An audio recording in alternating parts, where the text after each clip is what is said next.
Isn't that the way they say it goes? So I've had so many brainstormy ideas, and I'm doing Uber and can't always record unless I want to record my ideas while I've got a writer with me. But just having these ideas right now of the idea that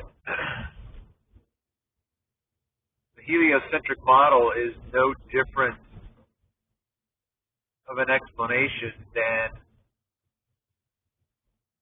some Greek mythology about Apollo dragging the sun across the sky in his chariot, right? As I've been watching the moon and thinking about it, put my mind in a different mindset, and so thinking back to the beginning of civilization and culture and society, who started watching the moon first? And who started paying attention? Oh, look, these lines and these crescents and, the ebbing and the flowing, or the waxing and the waning, or the increasing or the diminishing of the light. Oh, and it's a pattern. Oh, and it's this many times, or, this is a measurement of it, right? Otherwise, you wouldn't know how many days you existed. If it was just daylight, and there was no transition for measurement, and there's no sleep or whatever, you know what I mean? Like, you wouldn't know what time was. But because there's a moon that has a timepiece on it, which is its luminosity, because the sun doesn't ever lose its luminosity except in an eclipse. But why does the moon do that?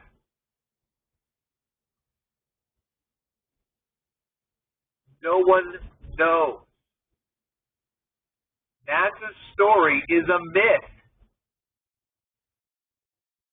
no less than any other Hindu explanation for what the phases of the moon are.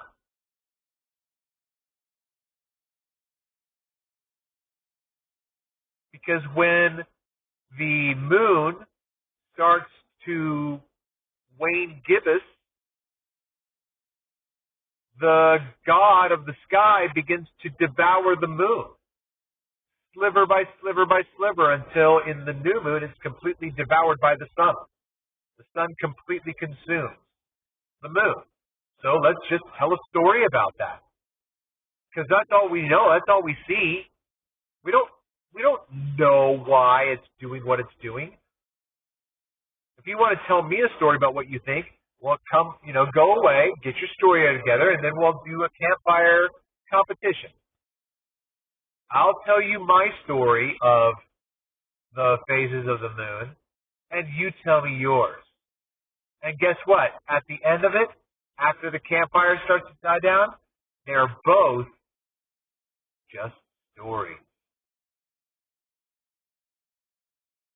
Don't go out and try to prove yours. You just made it up in your head.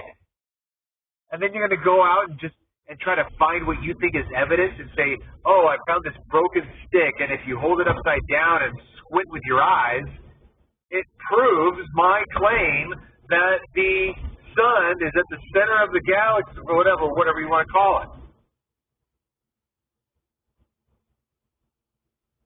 We need to understand that NASA's explanation, they are all theory, which means they have no evidence. They're just concepts, ideas. I've got a theory about this. That's not an hypothesis. A theory is not an hypothesis. An hypothesis is, I can never remember, I think it's this way. An hypothesis is a deductive proposition. If this, then this. This, therefore this. That's deduction. Inductive is kind of like touchy-feely. I kind of feel this way, nebulous, no real proof or anything. That's pseudoscience. When you just think of something in your head, with no evidence for it, with no reason for it.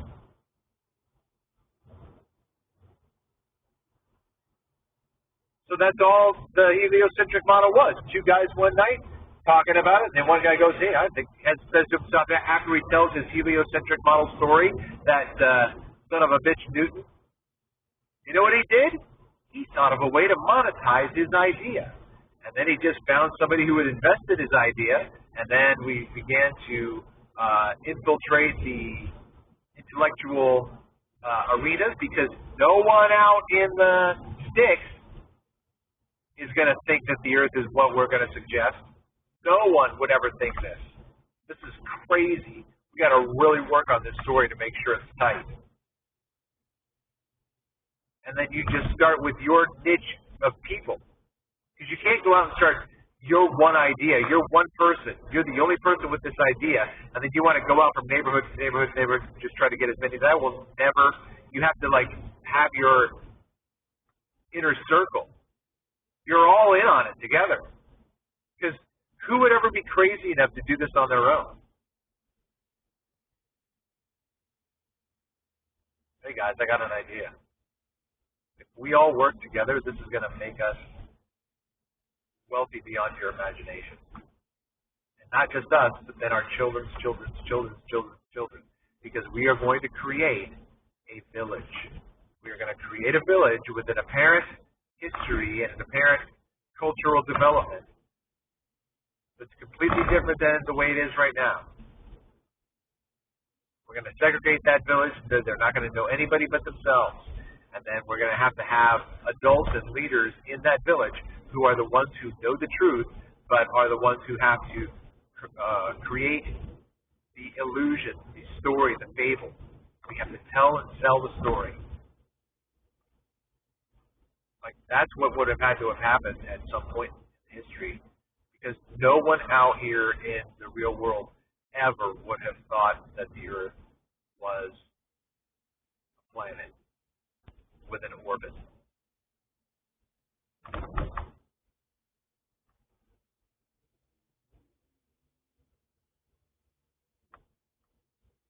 So, you know, I've just been talking to myself throughout the day, but I've also had great conversations with my riders.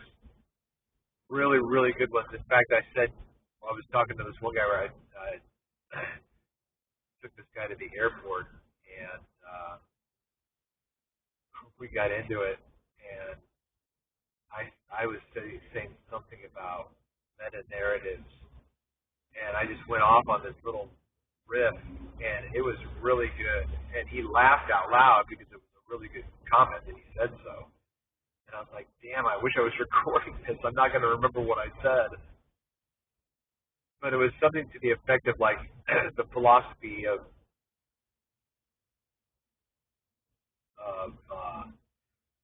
quantum mechanics in the quantum realm, and if a tree falls in a forest and there's no one to hear it, does it make a sound? And so we were talking about waking life and before sunrise, because they cross-pollinate with their characters. And if you don't know, when you watch Waking Life, if you haven't seen Before Sunrise, you're not going to get the meta-narrative connection. You have to have seen Before Sunrise to understand or make or appreciate the scene in Waking Life. So, you can watch Waking Life without having watched Before Sunrise. And that scene still makes sense in the movie that you're watching now. So you're still understanding the narrative, but you don't get the meta-narrative. So there is something that you are missing. Now, is it going to change your life? I don't know. Might be just insignificant too. You know, but those are all those what if roads that run in all of those other directions when we didn't choose this and we should have chosen that, or we didn't choose that and we should have chosen the other. But I just have had some really interesting.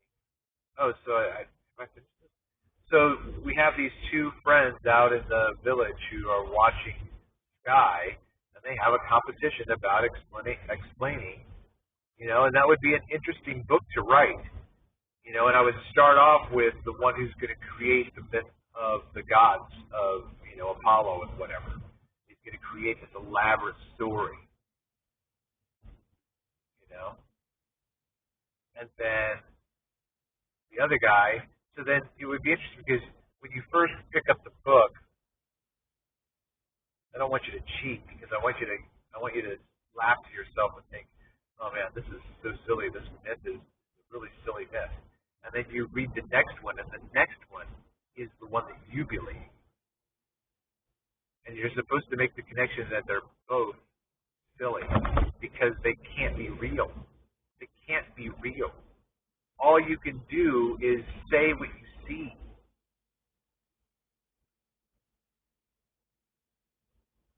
So right now is the second day of the new moon. Yesterday at twilight, the new moon was visible. It wasn't visible all day long, so that's not new moon. That's not new moon. The new moon is when you see it again after it goes away for 3 days.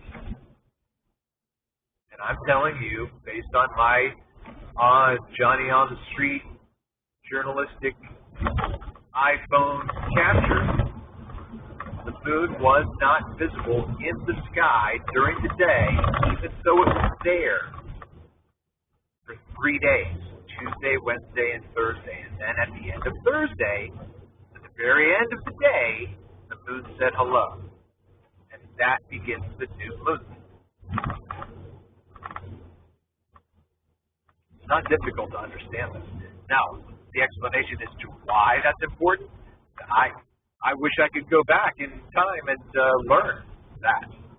I'm going to have to relearn it today, and it's not going to be from the government education, that's for sure. I'm not going to learn it from them because they're the ones that didn't reveal it to me when they had the chance. They made it all antiquated, right? They made it all antiquated.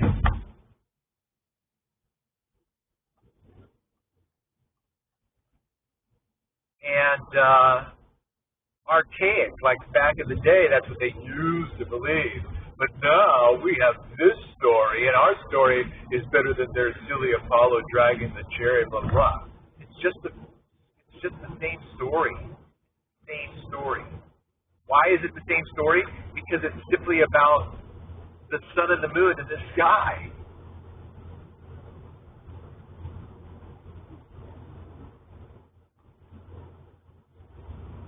So right now, in the pattern of the sky, the moon is falling farther and farther behind the sun.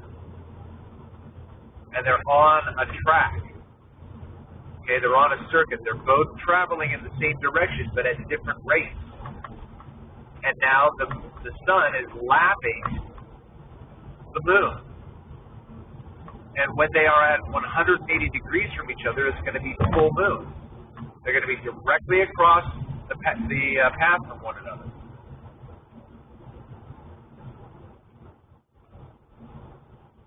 And then 14 days later, they're going to be right on top of each other. So that's where the story, I think, of the god, the dark god, or whatever the god was, who devoured the moon. Right? As soon as we start to wane gibbous, that is, we're leaving full moon and then starting to diminish in light, that's the story, the myth of being eaten. Slowly, surely devoured. And then, because it happens at night, when it gets closer and closer to the sun, the moon gets closer and closer to daylight. And the closer and closer the moon gets to daylight, the more and more it disappears. So the closer it gets to the sun, the more it gets devoured by the sun or swallowed up by the sun. It's not hard to see where this story can come from. And then somebody just wanted to market their story called heliocentrism and control the world with that narrative because they knew how to market and make money off of a lie. Right now, it's clear sky. The sun is bright and probably like 45 degrees, maybe less. And I can't see the moon anywhere.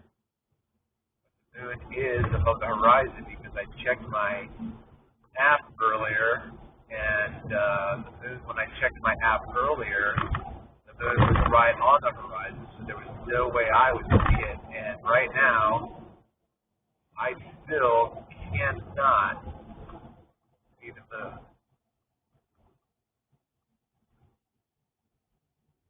So then I would be interested in, the distance the moon increases on a daily basis as it falls farther and farther behind the sun, because sometimes it seems to me like it's farther away than it should be.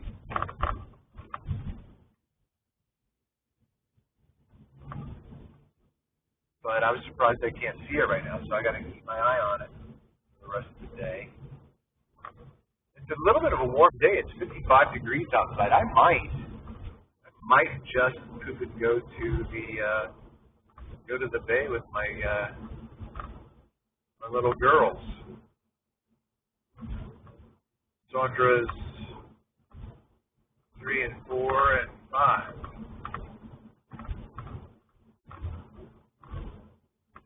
Cool picks Nikon P900s and P1000. I might just do that.